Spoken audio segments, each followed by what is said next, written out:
먼저 기쁨의 소식을 전하겠습니다. 우리 와이국시 선교사님께서 병원에서 퇴원하셔서 또 이렇게 집으로 가셨습니다. 잘 회복되고 있는 좋은 소식을 받았습니다. 그런데 아직까지 폐가 많이 망가져서 또 이 치료가 필요합니다. 하나님께서 만져주시길 위해서 특별히 기도해 주시고 계속 또 성도 여러분들께서 또 기도해 주시고 또 특별히 헌금해 주심에 감사를 드립니다.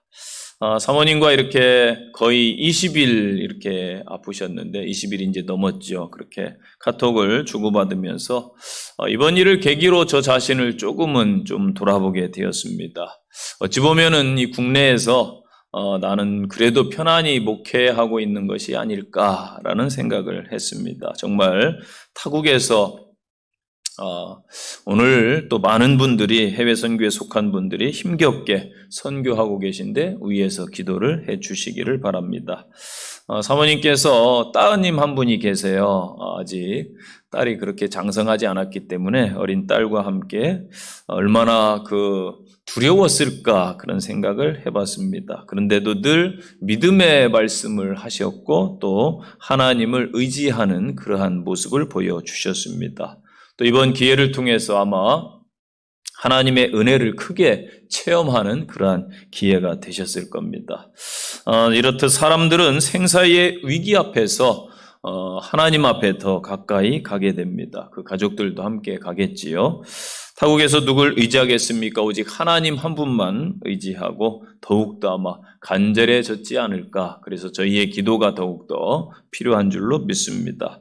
저도 가끔씩 우리 성도님들이 중병에 걸렸다라는 그 안타까운 소식을 들을 때 또는 성도님들께서 큰 이렇게 수술을 하실 때 더욱더 하나님 앞에 가까이 가게 되더라고요. 우리는 하나님 앞에 더욱더 가까이 가야 될 그러한 존재들인 줄로 믿으시기 바랍니다. 오늘은 이 학개, 스가랴, 말라기 이러한 이 서신은 이 포로 귀환 시대를 배경으로 기록된 선지자들의 글입니다. 말라기는 3차에 걸친 포로 귀환이 다 이루어진 그 마지막 시점에서 그렇게 쓰였습니다. 또 오늘 읽은 스가랴와 학개서는 1차 포로 귀환자들을 대상으로 해서 이 스룹바벨 성전이라고 불리는 예루살렘 두 번째 성전, 제2성전이라고 부릅니다. 이 건축과 관련이 있습니다. 학개와 스가랴는 성전 건축을 독려하고 또 선민들을 시리에 빠져있는 유대 백성들을 위로하기 위해서 힘을 주기 위해서 쓴 서신으로 볼 수가 있습니다. 오늘 읽은 스가랴서는 두 부분으로 나뉩니다. 먼저는 1장에서 8장인데 제2성전이 건축될 당시의 배경을 기록해 놓고 있습니다. 1차 포로 귀환 직후에 성전 건축이 시작되었습니다. 그러나 안타깝게도 주변의 많은 민족들의 방해로 인해서 또 여러 환경의 어려움으로 인해서 성전 건축이 이 기초는 놓았는데 중단되게 됩니다. 그래서 어느덧 16년의 세월이 흘러가지요. BC 520년에 학개 선지자가 등장해서 성전을 다시 건축해야 된다. 이것을 부르짖었고 스가랴 선지자는 학개 선지자보다 약 2달 뒤에 등장해서 함께 성전 사업을 독려하게 됩니다. 그래서 재개되게 되는데 약 4년 후인 516년에 제2성전의 완공의 역사를 경험하게 됩니다.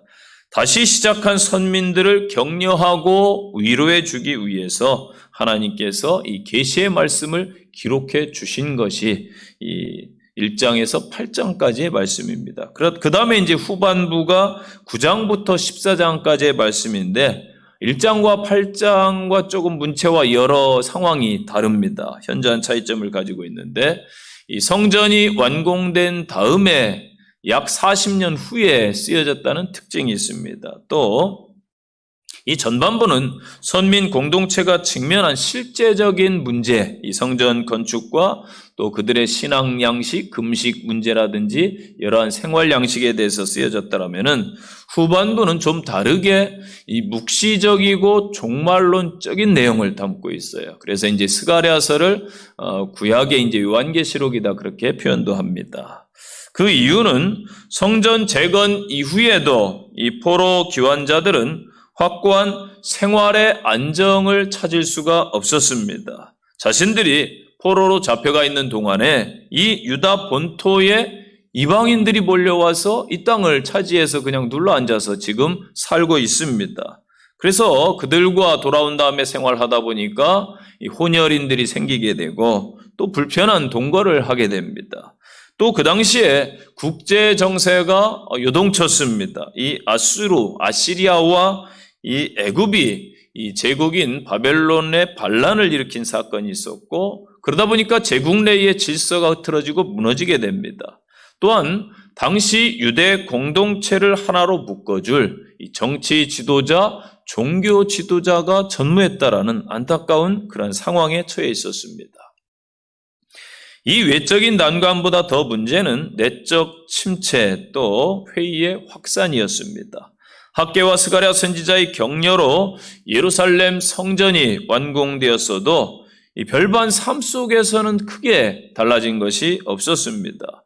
그래서 포로 귀환 시대의 이 신앙의 열기가 점차 식어가고 또 초라하고 고단한 일상에 그들이 함몰되면서 선민으로서의 긍지 또 미래에 대한 그 비전이 그들에게는 없었다라는 사실입니다. 이런 시대에 곧 자기 비하와 체념에 물들어서 하나님에 대한 신앙을 상실해 가던 당대의 백성들을 향해서 하나님께서 스가랴 선지자를 통해서 다시 말씀을 외치게 하셨습니다.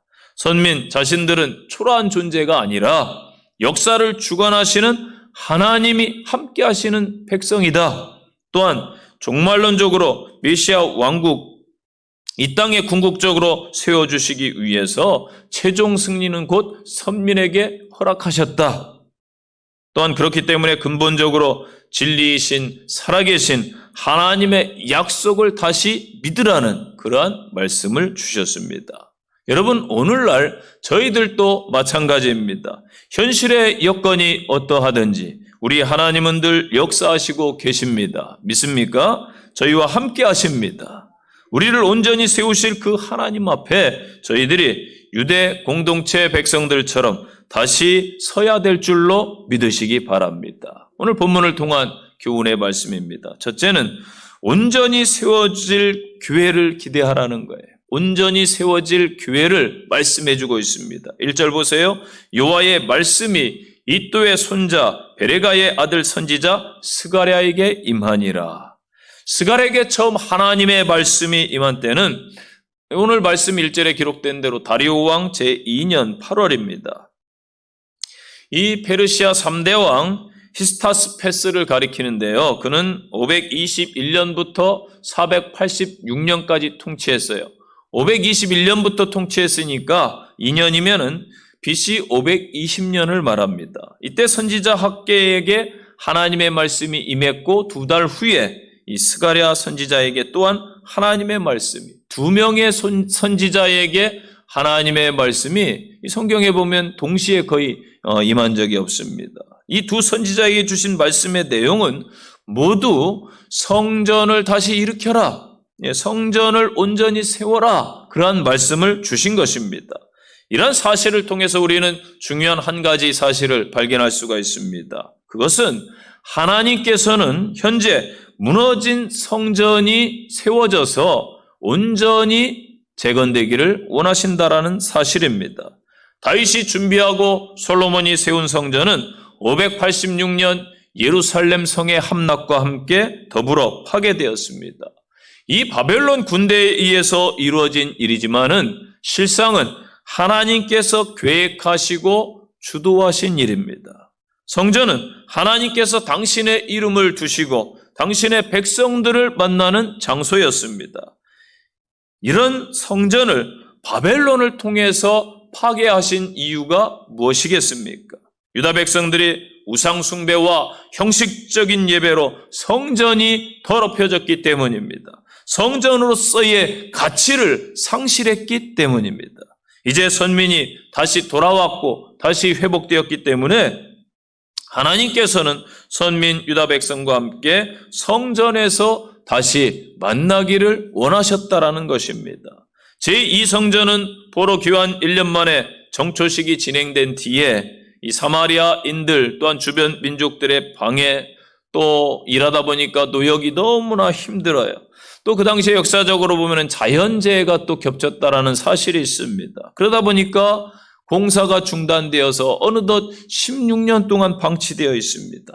이대로 성전 역사가 중단되면은 유대인들이 하나님과 바른 관계를 맺을 수가 없고 또 하나님께서 약속하신 그 회복, 하나님의 은혜를 누릴 수 없는 안타까운 그러한 지경에 이른다라는 것이죠. 그래서 선지자를 통해서 성전을 다시 세울 것을 촉구하신 것입니다.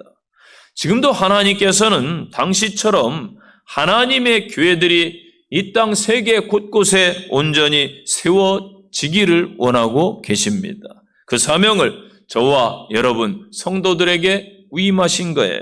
우리 성도들은 각각의 위치에서 때로는 성전의 기둥 같은 역할을 해야 되고 때로는 보이지 않지만은 저 벽돌 같은 역할을 해야 되고 때로는 마당의 역할도 할 것이고 때로는 보이지 않는 곳에서 하나로 서로 연합해서 하나님의 영광이 머무는 교회를 온전히 세워가야 될 줄로 믿습니다. 우리가 영적인 무가심과 나태함으로 하나님의 교회를 세워가는 데 소홀히 한다면은 하나님의 마음이 무거울 겁니다. 하나님께서 우리에게, 저와 여러분에게 주시고자 하는 그 복을 우리가 받을 수 없을 거예요. 그러므로 우리 성도들은 온전히 하나 되어 힘을 합치고 서로 섬기며 도와야 될 줄로 믿습니다. 하나님의 교회를 온전히 어려울 때일수록 세워나가는데 힘을 쏟으시기를 바랍니다. 혹여 현재 상황으로 인해서 성도 여러분의 마음이 성전으로부터 멀리 이렇게 떨어져 있는 삶은 혹 아닙니까?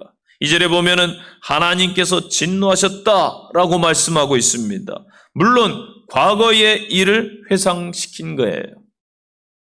여러분, 과거 선민 조상들에게 진노하셨다라고 말씀하신 이유가 무엇이겠습니까? 그것은 현재 귀환한 선민 역시 하나님의 진노를 당할 수도 있다라는 사실을 각성시키는 것입니다. 3절이 그 해답이에요. 조상들이 진노를 당한 원인입니다. 그들이 하나님과 멀리 떨어져 있었기 때문에 하나님께로부터 멀어졌기 때문에 어려움을 당했다라는 것입니다. 학개서 1장에 보면은 그들에게 어려움이 찾아왔어요. 그러니까 성전 재건의 일을 중단해 버립니다. 그리고 그것을 재개할 생각은 하지 않아요. 그러면서도 자기들의 삶을 위해서는, 자기들의 집을 위해서는, 자기들의 물질적 풍요를 위해서는 열심을 내고 마음을 쏟았다라는 것이지요. 이들이 같은 삶을 지속적으로 살면은 과거 선민으로부터의 정체성을 잃어버리고 또한 하나님과 상관없이 살게 될 것이고 나아가 우상숭배를 할 것입니다. 그리고 이방 사람들처럼 온갖 죄악을 저지르며 파멸에 이른 조상들과 동일한 운명에 처할 것이라는 것이지요. 우리는 이런 말씀을 접하면서 현재 우리는 진정으로 하나님과 함께하고 있는지, 하나님께로부터 우리의 마음과 뜻이 멀어져 있는지 한번 점검해 보아야 됩니다. 겉으로는 교회 공동체에 속해 있고 매주 예배에 참여한다 해도 우리의 마음이 멀어져 있지 않은지 돌아봐야 될 줄로 믿습니다. 잠언 23장 26절을 기억하십시오. 내 아들아, 내 마음을 내게 주며 내 눈으로 내 길을 즐거워할지니라. 아멘. 성도 여러분, 어떠한 상황 속에서도 온전히 세워질 성전을 기대하시고 바라보시기를 바랍니다. 하나님은 그것을 원하세요. 성전된 여러분의 삶이 온전히 회복되면은, 잘 세워지면은 이 땅이 잘 세워지는 거예요. 그래서 그 하나님의 성전을 통해서 이 땅에 하나님의 영광이 머물게 하시기를 간절히 축원드립니다. 두 번째 교훈입니다. 하나님의 말씀에 그렇기 때문에 순종해야 세워진다라는 것을 말씀해 주고 있습니다. 여러분, 우리가 우리 인생의 기준으로 삼아야 될 것이 무엇일까요? 어떤 사람들은 물질이 최고다라고 이야기합니다. 맞습니다. 물질이 중요합니다. 어떤 사람은 권력이 최고다, 힘이 최고다, 행복의 기준으로 생각합니다. 물론 맞습니다. 권력이 있으면 여러 유리한 점이 있지요. 그러나 물질이 아무리 많아도 고난을, 고통을 피할 수는 없습니다. 권력이 아무리 높아도 모든 것을 해결할 수는 없습니다. 권력이 높으면 그 권력이 무너질까봐 조마조마한가 보더라고요. 일전에 그 국회의원 몇 선을 지낸 분과 식사를 하는데 그런 이야기를 하더라고요. 목사님, 국회의원이 좋은 자리가 아닙니다. 그 선거철 1년 전부터 얼마나 가슴이 타들어가고 불안불안하고 이게 놓칠까봐 하나님 믿는 자신도 그러는데 안 믿는 사람은 오죽하겠습니까? 그런 이야기를 하는 걸 들었어요.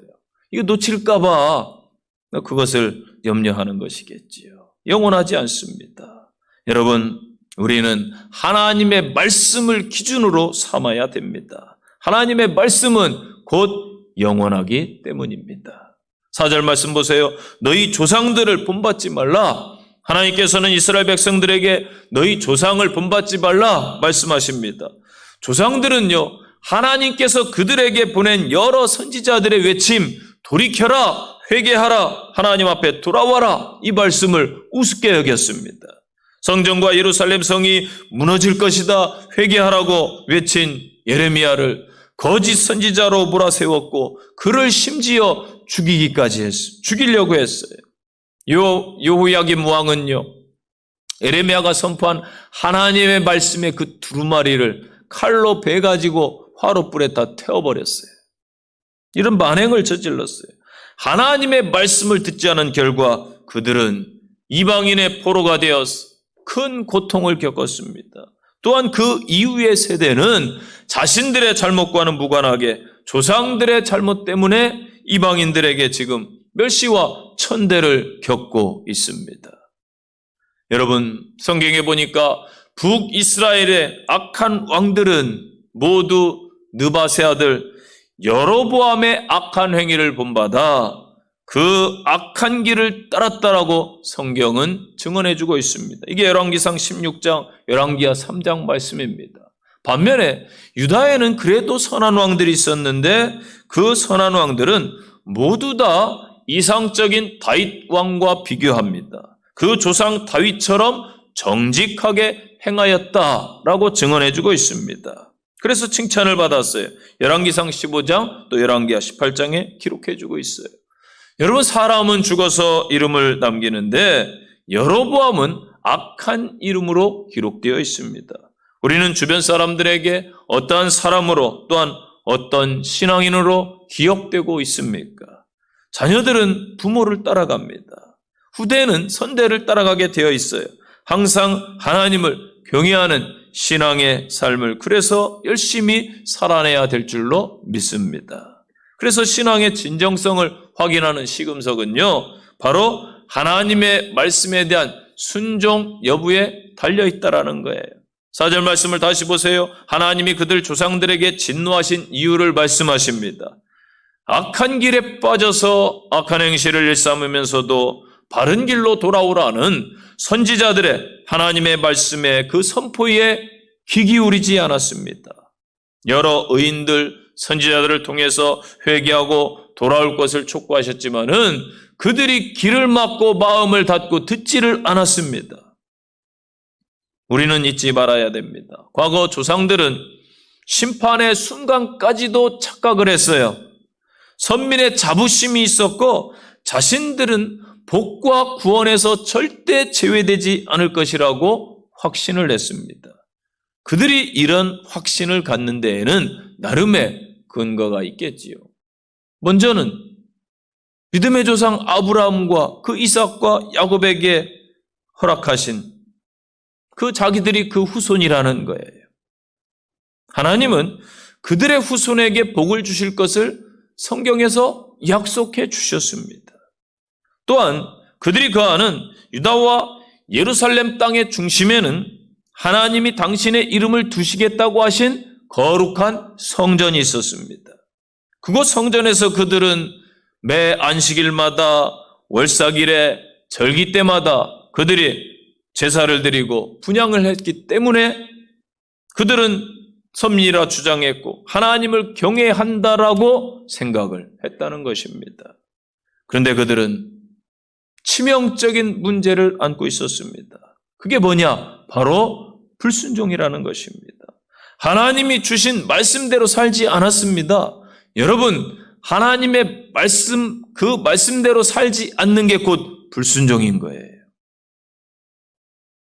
하나님의 말씀대로. 표면적, 형식적으로는 준수한 신앙인이었지만 실제적으로, 내면적으로는 하나님을 경외하지 않았습니다. 예수님께서 말씀하셨죠. 마태복음 7장 21절부터 말씀을 보니까 나더러 주여 주여 하는 자마다 다 천국에 들어갈 것이 아니요 다만 하늘에 계신 내 아버지의 뜻대로 행하는 자라야 들어가리라. 그날에 많은 사람이 나더러 이르되 주여 주여 우리가 주의 이름으로 선지자 노릇하며 주의 이름으로 귀신을 쫓아내며 주의 이름으로 많은 권능을 행하지 아니하였나이까 하리니 그때 내가 너희에게 밝히 말하되 내가 너희를 도무지 알지 못하니 불법을 행하는 자들아 내게서 떠나가라 하리라. 아멘. 책망의 말씀도 때로는 우리는 아멘으로 받아야 됩니다. 하나님의 말씀 앞에 순종하지 않으면서 나는 크리스찬이다 이렇게 말하는 것이 더 큰 위험이라는 것입니다. 누가복음 6장 46절을 여러분 기억하시기 바랍니다. 너희는 나를 불러 주여 주여 하면서도 어찌하여 내가 말하는 것을 행하지 아니하느냐. 아멘. 이 스가랴 시대와요 현재 지금 우리 시대에는 별반 다르지 않습니다. 이 불순종의 영이 얼마나 우리 주변에서 이 나라에서 온 세계에서 역사하는지 몰라요. 마귀가 막 불순종하게 만들고 거역하게 만들고 있습니다. 하나님의 말씀을 잘 분별하시고 하나님의 말씀 앞에 순종함으로 승리하시기를 간절히 축원드립니다. 세 번째 교훈입니다. 하나님의 말씀은 반드시 이루어진다라고 말씀해 주고 있습니다. 5절 보세요. 너희 조상들이 어디 있느냐? 또 선지자들이 영원히 살겠느냐? 여기서 조상들이 어디 있느냐라는 말씀은 이스라엘 조상들은 이미 다 죽고 없다는 거예요. 이들은 말씀을 듣지 않아서 심판받아서 멸망을 당했다라는 것입니다. 또한 선지자들이 영원히 살겠느냐? 이 말씀은 하나님의 말씀은 시대를 초월해서 반드시 성취된다라는 말씀, 반어법이에요. 선지자들 중에 예레미야는 그 성취를 실제로 목격하게 됩니다.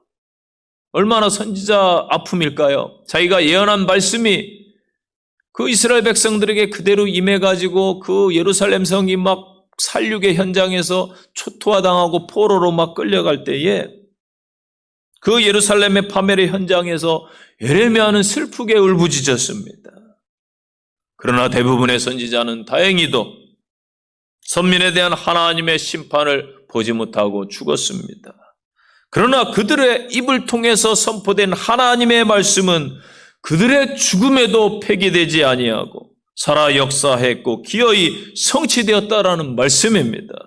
이렇게 하나님의 말씀은 그 자체에 생명력과 능력이 있어요. 살아 역사하고 오늘날까지도 그대로 이루어지는 줄로 믿으시기를 바랍니다. 이사야 40장 7절 보니까 풀은 마르고 꽃은 시들지만은 우리 하나님의 말씀은 영원히 서리라. 아멘. 창세기 1장 보세요. 하나님께서 온 우주 만물 이 천지를 말씀대로 창조했습니다. 과거 하나님의 그 권능의 말씀은 현재 지금까지도 계속 살아서 실제하는 거예요. 우리의 삶에 하나님의 말씀을 믿는 자들에게, 그 약속을 믿는 자들에게 실제적으로 역사하는 줄로 믿으시기를 바랍니다. 마태복음 24장 35절 보니까 천지는 없어질지라도 내 말은 영원히 없어지지 아니하리라. 아멘. 그래서 말씀을 믿는 자가 하나님 앞에서 참 지혜자인 거예요. 6절 말씀 보세요. 그러므로 그들이 돌이켜 이르기를 만군의 여호와께서 우리 길대로 우리 행위대로 우리에게 행하시려고. 중요한 말씀이에요.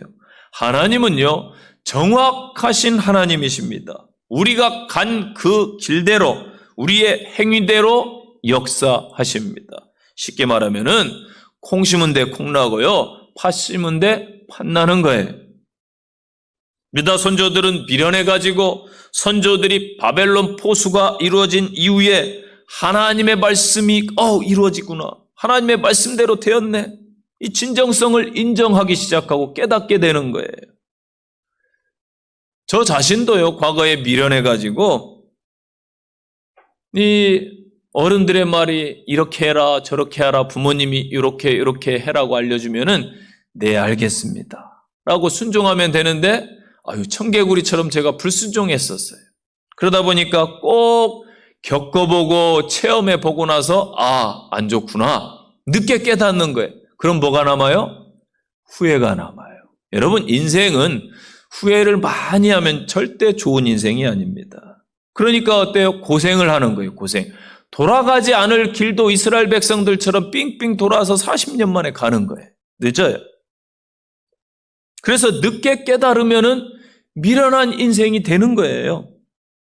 인생에 지혜하지 않은요, 윗사람들을 보고 미리 깨달아요. 그들의 길 걸어간 것을 보고 교훈 역사를 삼아요. 신앙도 마찬가지예요. 그래서 우리에게 하나님의 말씀이 뭐라고 그랬어요? 거울이라고 그랬어요. 말씀 앞에 늘 잘 비춰보면 길이 보이는 거예요. 먼저 가신 분들, 신앙의 선배들의 길이 보이는 거예요.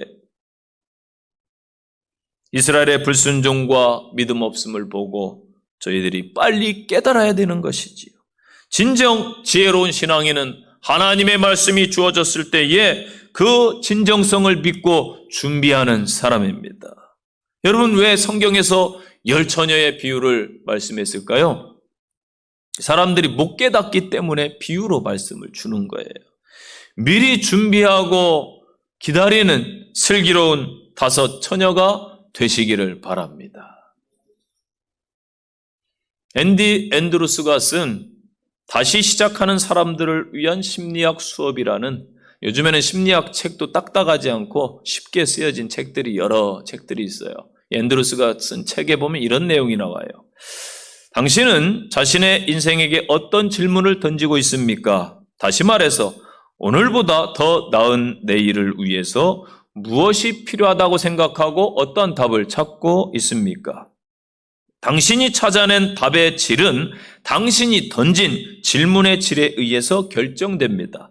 당신의 인생 앞에 항상 왜라는 말을 앞세우기 바랍니다. 왜 지금보다 더 나은 삶을 찾아야 하는지, 왜 그렇지 않으면 안 되는지, 그 이유를 알려는 줄기찬 노력이 마침내 답이 있는 곳으로 당신을 인도할 것입니다. 이 세상 심리학 책에서도 다시 시작해보라고 이야기하는 거예요. 다시 일어설 수 있다고 말하는 거예요. 하물며 하나님의 사람에 대해서 말해 무엇하겠습니까? 여러분, 요나서를 잘 아시지요? 요나 시대에 이 니느웨 사람들은 이방인입니다. 요나는 하나님의 주신 말씀, 사명을 붙들고 가다가 생각해 보니까 저 적국의 사람들에게 구원받으라고 하는 것은 우리 정서와 맞지 않아. 아무리 하나님이라고 그래도, 사랑이 많으신 하나님이라도 나는 외칠 수가 없어. 그래서 반대 방향으로 가다가 하나님의 강권적인 역사에 의해서 니느웨에 도착하게 되니까 무슨 기쁨으로 복음을 전했겠어요. 어찌 보면은 마지못해서 복음을 전한 것 같아요. 당신들 회개하시오. 하나님의 심판이 임할 것입니다. 그랬는데 이들이 진짜 회개하고 돌이키는 거예요. 왕으로부터 모든 백성이 베옷을 입고 금식하며 회개하기 시작했습니다. 하나님의 말씀을 듣고 회개함으로 그 땅은 하나님의 심판을 면하게 되었습니다. 우리 속담에 호미로 박을 것 가래로 박는다는 속담이 있어요. 미련한 조상들은 그러했을지라도 우리들은 하나님의 말씀 앞에 귀를 기울여야 될 줄로 믿습니다. 시편 기자가 시편 119편 59절 60절에서 무엇이라고 고백하고 있습니까? 내가 내 행위를 생각하고 주의 증거들을 향하여 내 발길을 돌이켜 싸우며 하나님을 향해서 내 발길을 돌이켰다. 주의 계명들을 지키기에 신속히 하고 지체하지 아니했습니다. 아멘. 하나님의 말씀을 지키려고 신속히 움직이고 지체하지 않았다. 고백하고 있어요. 하나님의 말씀은요, 지금까지 다 성취되었어요. 다 이루어졌어요. 성경을 보세요. 다 이루어졌어요. 한 가지 아직 이루어지지 않은 게 있죠. 주님의 강림 재림이에요. 주님 다시 오신다고 하셨는데 반드시 저는 이루어진다라고 봐요. 그래서 이스라엘 백성들이 가나안 땅을 얻을 것이다. 약속대로 이루어졌고, 너희들 죄인들을 구원하기 위해서 하나님의 아들 독생자 예수님 메시아를 보내줄 것이다. 그래서 이 땅에 예수님 오셔서 십자가에 약속대로 못 박히시고 약속대로 부활하셨고, 또 주님이 가시면서 약속하신 대로 이 땅에 다시 올 줄로 믿습니다. 그 하나님의 말씀은 정확해요. 하나님의 말씀은 이루어지지 않은 것이 하나도 없어요. 그 하나님의 말씀 앞에 저희들이 오늘도 겸손히 서시기를 바랍니다. 이루실 하나님을 기대하시기를 바랍니다. 마태복음 5장 18절 보니까 진실로 너희에게 이르노니 천지가 없어지기 전에는 율법의 1.1획도 결코 없어지지 아니하고 다 이루리라. 아멘. 결론의 말씀이에요. 찬송가 320장이 나의 죄를 정케하사, 이 찬송입니다. 제목이 나의 죄를 정케하사. 제가 설교 준비하다가 갑자기 이 찬송이 떠올랐어요. 그래서 이렇게 찾아봤어요. 그랬더니 2절 가사에 이런 가사가 있어요. 내게 부어 주시려고 은혜 예비하신 주의 은혜 채워주사 능력 있게 하소서. 4절 보니까 주여 내게 성령으로 충만하게 채우사 생명수가 강물처럼 흐르게 하옵소서. 아마 우리 많이 불렀던 찬송이에요. 근데 저 정말 많이 불렀어요. 이 찬송. 왜냐면 목회자가 되겠다고 결단하고 얼마나 많이 불렀겠어요. 주의 일꾼 삼아 달라고. 근데 이번 주에 유난히 이 말씀이 더 새롭게 다가오더라고요. 묵상을 좀 해봤어요. 그랬더니 우리에게 부어주시려고 하나님이 어려운 상황 속에서도 늘 은혜를 예비해 주시는구나 깨달았어요. 그 은혜를 채워주셔서 우리 공동체, 이 나라, 이 민족, 이 사회, 어려운 곳, 또 여러분의 삶을 능력 있게 하실 줄로 믿으시기 바랍니다. 시편 51편 보면 다윗이 그렇게 기도해요. 하나님, 내 속에 정한 마음을 창조해 주시고 성령을 거두지 마소서. 구원의 즐거움을 회복시켜 주시고 자원하는 마음을 늘 주시옵소서. 그렇게 기도해요. 우리가 예배 드릴 때 하나님 앞에 나올 때 늘 예배함에 성령이 있어야 돼요. 구원의 즐거움으로 찬양하고 감격해야 돼요. 자원하는 마음으로 전심으로 참여해야 될 줄로 믿습니다. 어렵고 어려운 시대, 하나님을 예배할 때에 그러한 마음으로 오면은 하나님이 다시 세워주시고 채워주십니다. 미래가 불안한 시대에, 앞길이 보이지 않는 시대에 하나님을 향해 다시 설 때에 하나님께서 저와 여러분을 세워주시고 우리의 삶의 전반에 역사하실 줄로 믿으시기 바랍니다. 호세아 선지자의 고백처럼 우리가 하나님께로 온전히 돌아갑시다. 스가랴 이 백성들처럼 하나님 앞에 다시 서시기를 바랍니다. 고난 중에 있는 스가랴 당시 선민들 암담한 형편 속에서도 가장 먼저 구해야 될 것이 무엇인가 오늘 우리에게 알려주고 있어요. 그것은 바로 하나님 자신이에요. 그분을 향해서 우리의 마음을 열고 하나님을 중심으로 모시고 그분 앞에 정직히 서시기를 바랍니다. 사람들은 고난과 시련이 닥칠 때에 하나님 앞에 나아가죠. 희망의 빛을 비춰주기를 기도합니다. 그리고 특별히 무슨 사건이나 환상이나 계시를 주시기를 갈망하기도 합니다. 그런데 우리들이 진정 구할 것은 하나님 자신입니다. 창조주 하나님께 모든 길이 있기 때문이에요. 인생의 어려움 속에 있다면은 하나님 앞에 우리들이 다시 서면 됩니다. 하나님을 향한 마음을 회복하시기를 바랍니다. 여전히 그분은 우리의 구원자, 우리의 하나님이십니다. 우리의 모든 상황과 삶을 다시 세워주실 그 하나님을 찬양하며 한 주간 서시기를 간절히 축원드립니다. 기도하겠습니다. 여전히 우리와 함께 하시는 하나님을 찬양합니다. 우리가 힘겹고 어려울 때에 앞서 인도하시고 뒤에서 밀어주시며 모든 상황을 정리하시고 준비하시고 함께 하시는 하나님을 찬양합니다. 주의 백성들 다시 손을 잡아 일으켜 주시옵소서. 주 예수님 이름으로 기도합니다. 아멘.